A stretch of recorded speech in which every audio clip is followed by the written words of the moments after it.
Hello students, good morning. मैं Shri Ram academy से। तो आज हम पढ़ेंगे सूखी डाली का ये दूसरा दृश्य, पार्ट नंबर 2, ठीक है, जिसे लिखा है उपेंद्र नाथ अस्क, ठीक है ना। तो चलिए शुरू करते हैं। दूसरा दृश्य में वहीं बरामदा दाईं ओर के तख्त पर बिस्तर बिछा हुआ है, दीवार के साथ तकिया लगा है।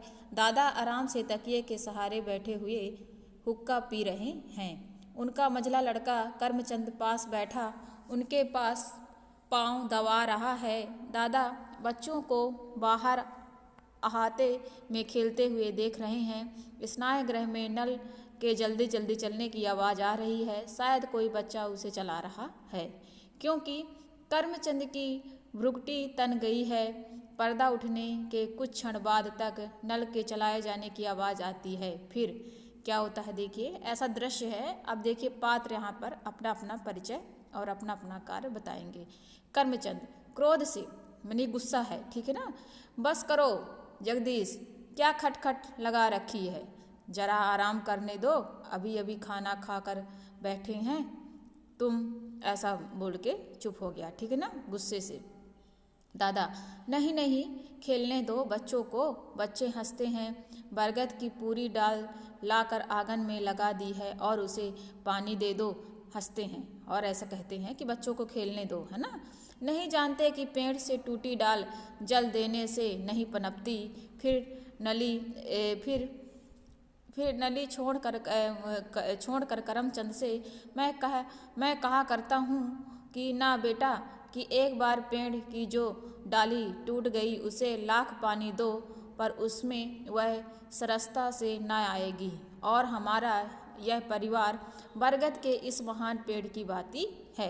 दादाजी कहते हैं कि जो एक बार पेड़ से डाली टूट जाती है वह जल्दी विकसित नहीं होती है, ठीक है ना। तो क्या करो, है ना। इसीलिए हमारे जो परिवार है वो कैसा है, बरगद के पेड़ के समान है। दादाजी ऐसा करमचंद को बताते हैं, ठीक है। करमचंद बोलता है, लेकिन शायद अब इस पेड़ से एक डाली टूट कर अलग हो जाए।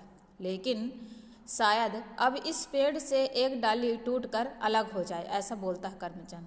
दादा बोलते हैं चिंता से, यानी चिंतित होकर बोलते हैं, क्या कहते हो, कौन अलग हो रहा है।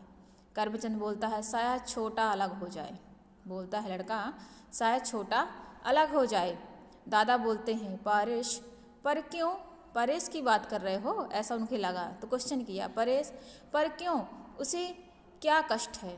करमचंद बोलता है, कष्ट उसे तो नहीं, छोटी बहू को है। यानी कि जो तहसीलदार था उसकी बहू जो थी वो थोड़ी से ज़्यादा फैशनेबल थी, नए ज़माने की थी, तो सबको लगता था कि इस बरगद के पेड़ से एक डाली टूटकर अलग हो जाएगी। उस डाली का नाम परेश और उसकी पत्नी था, सबको ऐसा लग रहा था, ठीक है ना। करमचंद ने उसी चीज़ का बखान दादाजी से किया। दादा बोलते हैं, मुझे किसी ने बताया तक नहीं, यदि कोई शिकायत थी तो उसे वहीं मिटा देना चाहिए था। हल्की सी खरोंच भी यदि उस पर तत्काल दवाई न लगा दी जाए तो बढ़कर एक घाव बन जाती है, और वही घाव नासूर ही हो जाता है। फिर लाख मरहम लगाओ, ठीक नहीं होता। ऐसा दादाजी कहते हैं कि अगर कोई गलती थी, अगर कोई कमी थी तो उसे ठीक कर देना चाहिए तुरंत, है ना। उसी प्रकार जिस प्रकार एक जब कोई खरोंच लग जाती है ना, कोई चोट लग जाती है, अगर उसमें तुरंत दवाई ना लगाई जाए तो क्या हो जाता है, एक बड़ा घाव बन जाता है, नासूर बन जाता है, ठीक है ना। तो उसे ठीक कर देना चाहिए था, ऐसा दादाजी कहते हैं। करमचंद बोलता है, मैं अच्छी तरह तो नहीं जानता, पर जहाँ तक मेरा विचार है, छोटी बहू के मन में दर्प की मात्रा ज़रूरत से कुछ ज़्यादा है। मैंने वह मलमल के थान और रजाई के अबरे ला कर दिए थे ना, और सब ने तो रख लिए, पर सुना है कि छोटी बहू को पसंद नहीं आए। आप अपने मैके के घराने को शायद वह इस घराने से बड़ा समझती है और इस पर घृणा की दृष्टि से देखती है ना। इन्हीं के कुछ कपड़े ला के दिए होंगे घर के लिए, रजाई खोली, तो क्या है, रजाई की खोलियाँ जैसे तकिए के कवर हो गए, है ना, ऐसे तो ला के दिए, लेकिन छोटी बहू को पसंद नहीं आए। और वो समझती है कि जो मेरा मायका है बहुत सर्वश्रेष्ठ है, वहाँ जैसी चीज़ें यहाँ नहीं हैं। होता है कभी कभी एडजस्ट करने में टाइम लग जाता है, ठीक है ना, लेकिन दादाजी उस चीज़ को ठीक करेंगे, देखिएगा आप लोग। फिर दादा देखिए दादा क्या बोलते हैं, बेटा बड़प्पन बाहर की वस्तु नहीं, बड़प्पन तो मन का होना चाहिए, बाहर की वस्तु का नहीं मन का होना चाहिए। और फिर बेटा घृणा को ही घृणा से नहीं मिटाया जा सकता, बहू तभी पृथक होना चाहेगी जब उसे घृणा के बदले घृणा दी जाएगी, यानी तभी वो अलग होना चाहेगी, पृथक मतलब अलग। जब अगर वो गुस्सा कर रही तो हम भी उसके ऊपर गुस्सा करेंगे, लेकिन गुस्सा ना करें। लेकिन यदि उसे घृणा के बदले स्नेह मिले तो उसकी सारी घृणा धुंधली पड़ कर लुप्त हो जाएगी। और महानता भी बेटा किसी से मानवीय नहीं की जा सकती, अपने व्यवहार से अनुभव कराई जा सकती, अपने व्यवहार से अनुभव कराई जा सकती है। ठूठ वृक्ष आकाश को छूने पर भी अपनी महानता का सिक्का हमारे दिल पर उस समय तक नहीं बैठा सकता जब तक अपनी शाखाओं में वह ऐसे पत्ते नहीं लाता जिनकी शीतल सुखद छाया मन के सारे ताप को हर ले और जिसके फूलों की भीनी भीनी सुगंध हमारे प्राणों को पुलकित कर दे। यानी कि अगर एक पेड़ है, अगर वो सूखा है तो तब तक वह किसी को आनंद नहीं पहुंचा सकता जबकि उसमें पत्ते ना आ जाएं और किसी को छाया न प्रदान कर सके, है ना, और सूर्य के प्रकाश के ताप को हर ना सके। इस प्रकार से हमें अपने अनुभव और अपने तरीकों से भी उस छोटी बहू को समझाना चाहिए, ऐसा दादाजी करमचंद्र को कहते हैं। भाभी बाहर से, दादाजी मल्लू और जगदीश ने मेरा वट का पेड़ उखाड़ दिया। भासी बोलती है कि कहते हैं कि दादाजी मल्लू और जगदीश ने मेरा वट का पेड़ उखाड़ दिया है। मल्लू से लड़ते हुए चीख चीख कर, क्यों उखाड़ा तूने मेरा पेड़, क्यों उखाड़ा, ऐसा बच्चे लड़ रहे हैं, ठीक है ना। दादाजी बोलते हैं पेड़, क्वेश्चन करते हैं पेड़, हंसते हैं और बच्चे बड़ा अविस्मयादिक बोधक चिन्ह लगा हुआ है, हंसते हंसते ठहरो भासी ठहरो ठहरो, लड़ो मत बेटा, जाना करमचंद जरा हटाना। दोनों करमचंद आता है और परेश नीचे नज़र किए प्रवेश करता है ना। ऐसे बच्चों से बातें करे दादाजी और वहीं पे परेश जो है नीचे नज़र किए हुए वहीं पे प्रवेश करता है जहाँ पर दादाजी और करमचंद थे, ठीक है ना, और बच्चे भी थे। दादा आओ बेटा परेश, वह मैंने 1-2 कपड़े भेजे थे ना, तकिए तनिक देखना बहू ने उन्हें धो डाला है या नहीं, धो डाले हैं तो ले आओ जरा, फिर मैं तुमसे बात करूँगा। परेश लज्जित हो गया, यानी कि थोड़ी सी शर्मा गया। दादा नहीं धुले तो फिर धुल जाएंगे बेटा, जाओ इधर बैठो मेरे पास, आओ इधर बैठो मेरे पास, मैं तो तुम्हें बुलाने ही वाला था, ऐसा दादाजी परेश को कहते हैं। आओ आओ आकर बैठो। परेश चुपचाप आकर दादा के पास बैठ जाता है। दादा मुझे करमचंद से अभी पता चला कि तुम्हारी बहू को रजाई और अबरे का मलमल का थान पसंद नहीं आया। तुम्हारे ताऊ ठहरे पुराने समय के आदमी, वे नए फैशन की चीज़ें खरीदना क्या जाने, ऐसा दादाजी कहते हैं कि तुम्हारे जो ताऊ हैं बहुत पुराने फैशन के हैं, है ना, और उनको क्या पता कि नई चीज़ें फैशन किस तरह किया जाता है।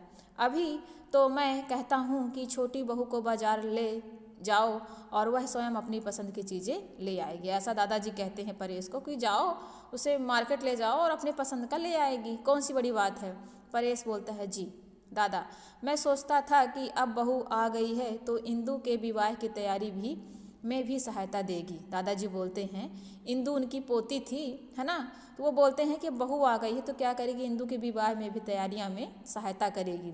परेश जी मैं इसीलिए आया था। परेश बोलता है जी मैं इसीलिए आया था। दादा हाँ हाँ कहो, झिझकते क्यों हो। परेश जी बात यह है कि इस घर में बेला का मन नहीं लगता, इस घर में बेला का मन नहीं लगता।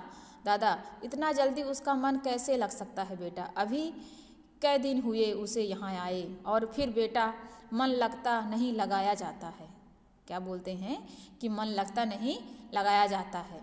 परेश बोलता है वह मन लगाती ही नहीं, बोलता है वह मन लगाती ही नहीं। दादा बोलते हैं तो हमें उसका मन लगाना चाहिए, वह एक बड़े घर से आई है, उसके पिता की इकलौती बेटी है, अपने पिता की इकलौती बेटी है, कभी नाते रिश्तेदारी में रही नहीं, इस भीड़ भाड़ में वह घबराती होगी, इतने कोलाहल में वह ऊब जाती होगी।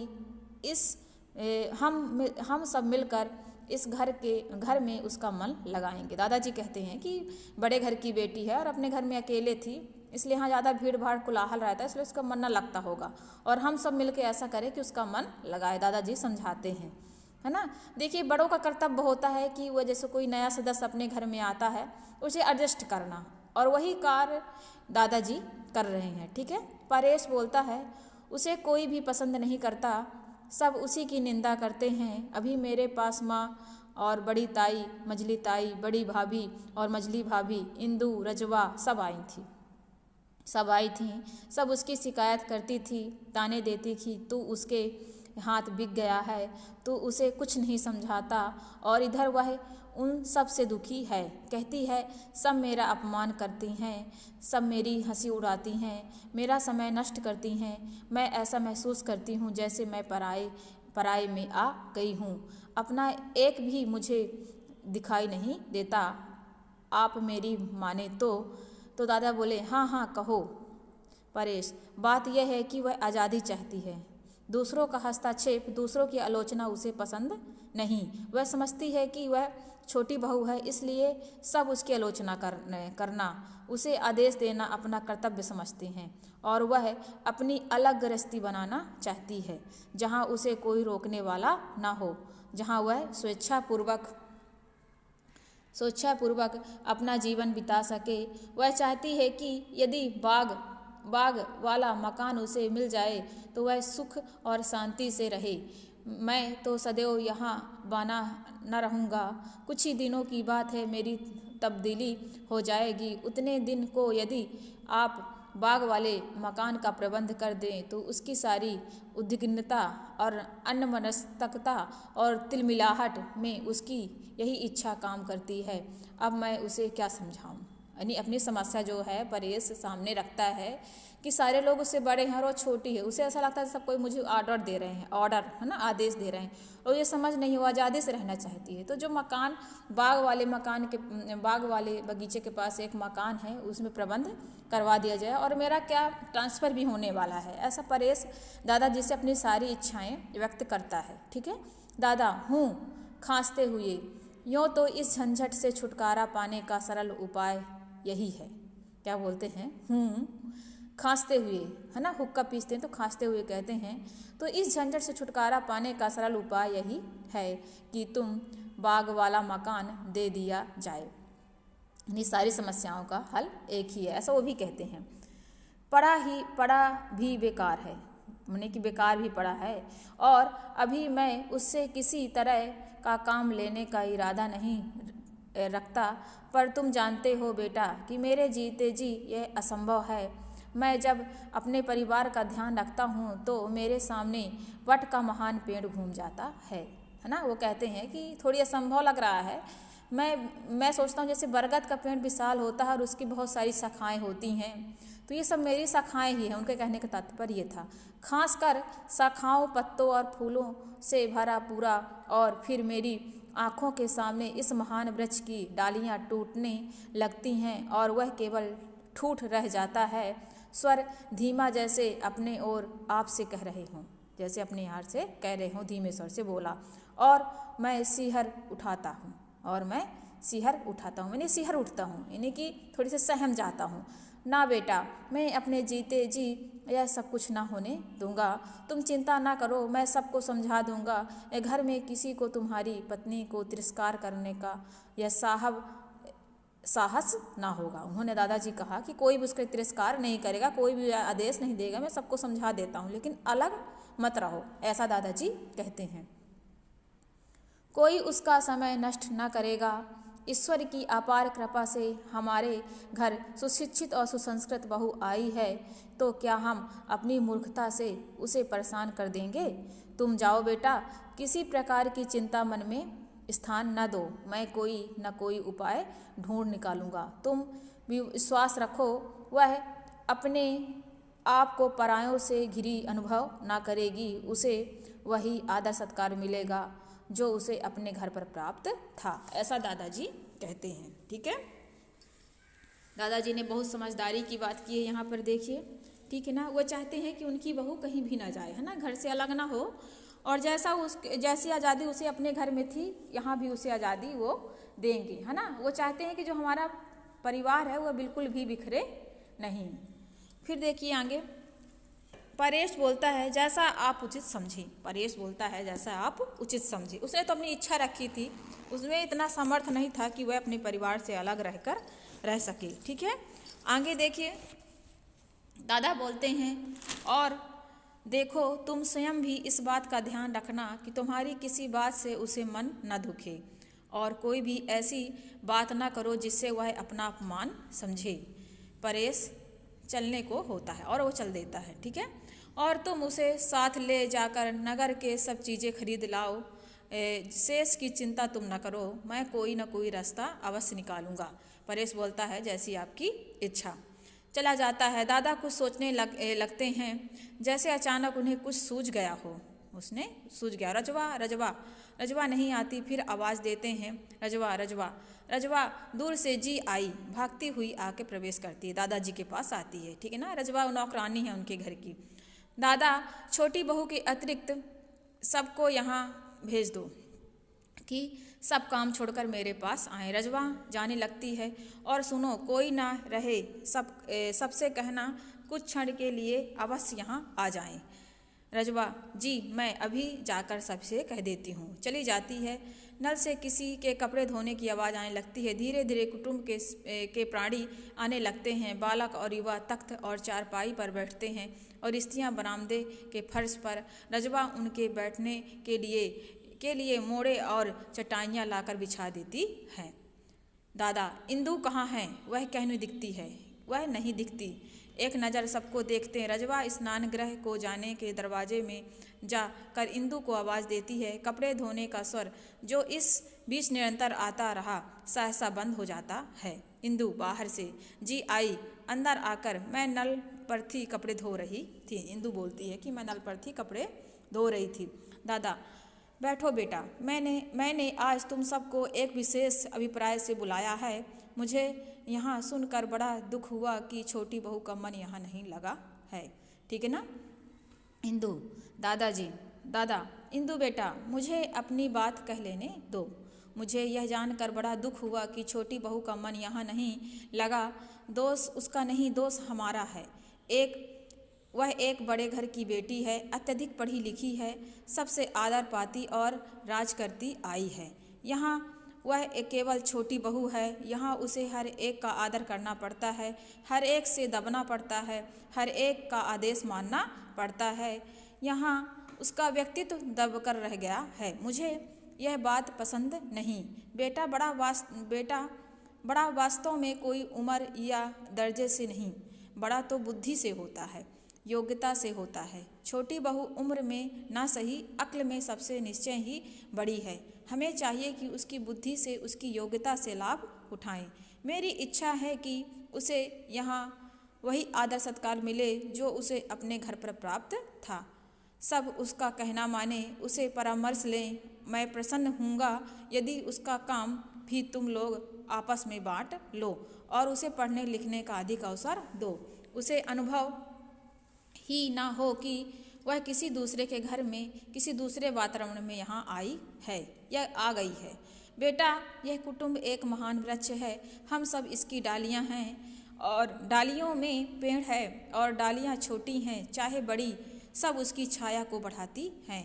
मैं नहीं चाहता कि कोई डाली इससे टूटकर पृथक हो जाए। तुम सदैव मेरा कहा मानते रहो, बस यही बात मैं कहना चाहता हूँ। यदि मैंने सुन लिया कि किसी ने छोटी बहू को निरादर किया है, तो उसकी हंसी उड़ाई है या उसका समय नष्ट किया है, तो इस घर में मेरा नाता सदा के लिए टूट जाएगा। अब तुम सब जा सकते हो। सब धीरे धीरे जाने लगते हैं। ठीक है ना, दादाजी ने ऐसा कहा। दादा इंदु बेटा और मझली बहू तुम जरा बैठो। दोनों ने अतिरिक्त शेष समय सब चले जाते हैं। ठीक है। मझली बहू तुम अपनी हंसी को उन लोगों तक ही सीमित रखो बेटा जो उसे सहन कर सकते हैं। बाहर के लोगों पर घर में बैठकर हंसा जा सकता है, किंतु घर के लोगों को तब तक हंसी का निशाना बनाना ठीक नहीं जब तक वह पूर्णतः घर का अंग न बन जाएं। और इंदु बेटा तेरी छोटी भाभी बड़ी बुद्धिमती, सुशिक्षित और सुसंस्कृत है। तुझे उसकी हंसी उड़ाने और उससे लड़ने झगड़ने के बदले उसका आदर करना चाहिए, उससे ज्ञानार्जन करना चाहिए। तुम दोनों को मैं इस विषय में विशेष कर सावधान रखने का आदेश देता हूँ। फिर क्षण भर बाद अब तुम जाओ और देखो, फिर मुझे शिकायत का अवसर न मिले। गला भर आता है उनका। यही मेरी आकांक्षा है कि सब डालियाँ साथ बढ़े, साथ फले फूलें, जीवन की सुखद शीतल वायु में परस में झूमें और सरसाएं। पेड़ से अलग होने वाली डाली की कल्पना भी मुझे सिहरा देती है। ठीक है ना, वो सेहद हो जाते हैं, यानी कि थोड़ी से नर्वस हो जाते हैं। इंदु बोलती है, हमें क्षमा कीजिए दादाजी, हमारी ओर से आपको कभी शिकायत का अवसर न मिलेगा। ऐसा इंदु उनकी पोती कहती है। दोनों चली जाती हैं। दादा फिर बाहर खेलते हुए बच्चों को आवाज़ देते हैं, भांसी, मल्लू, जगदीश, आओ आज तुम्हें एक कहानी सुनाएं, बरगद के पेड़ और उसके बच्चों की। ठीक है ना। भांसी दरवाजे से झांक कर, हम सुन चुके हैं, हम नहीं आते, हर बार यही कहानी सुनाते हैं आप। ऐसा भांसी, छोटी पोती थी उनकी, ये बोलती है। मल्लू, चांद राजा, तारा राजा सुनाओ तो आए, हर बार वही कहानी नकल उतार कर। एक बरगद का पेड़ था, हंसते हुए अदृश्य हो जाते हैं ना, बोलते हैं आप वही बरगद का पेड़ वाली कहानी आप हमको सुनाते रहते हैं। दादा हंसते हुए, यही तो जीवन का सुदृढ़, विशाल और महान बनाती, यही जीवन को सुदृढ़ और विशाल बनाती है, ऐसा दादाजी कहते हैं। ठीक है ना। और पर्दा यहाँ पर गिर जाता है। ठीक है ना। अब यहाँ से तीसरा दृश्य आएगा तो हमारा यहाँ पे पार्ट 2 खत्म होता है।